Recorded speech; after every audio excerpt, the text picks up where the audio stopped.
یہ محبوب کریم علیہ السلام نے ارشاد فرمایا جس کی 4 بیٹیاں ہوں یا 4 بہنیں اس کے ذمے لگ جائیں، والد بوڑھا بیمار ہو جائے یا انتقال کر جائے، 4 بیٹیاں یا 4 بہنیں اس کے ذمہ داری میں آ جائیں، وہ انہیں پڑھائے، اچھا ادب سکھائے، عزت کے ساتھ رخصت کر دے۔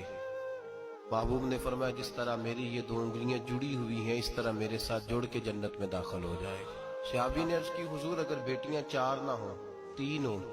فرمایا اللہ پھر بھی یہی درجہ عطا کرے گا۔ ایک صحابی نے کہا حضور اگر 2 ہوں، تو میرے قریب نے فرمایا بھائی اگر 1 بھی ہو تو اللہ پھر بھی یہی شان عطا فرمائے۔ میرے محبوب نے فرمایا میں حکم دیتا ہوں باپ کو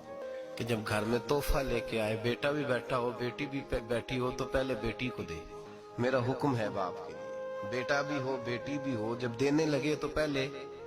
بیٹی کو پہلے دے، اس کو پہلے عطا کرے، اس کے ساتھ پیار زیادہ کرے، بیٹی کو عزت دی۔ میرے حبیب کریم علیہ السلام نے ارشاد فرمایا جب کسی کے گھر بیٹی پیدا ہوتی ہے تو باپ کے ذہن میں تھوڑا خیال آتا ہے کہ اللہ جانے کیا بنے گا۔ میرے کریم رسول نے فرمایا رب کریم حضرت جبریل کو بھیجتا ہے، بیٹی کے سرانے کھڑے ہو کے کہتے ہیں بیٹی کے باپ فکر نہ کرنا، اس کے معاملے میں اللہ تیری مدد فرمائے گا، رب تیری مدد کرے گا اس کے معاملے میں جب بیٹی آتی ہے۔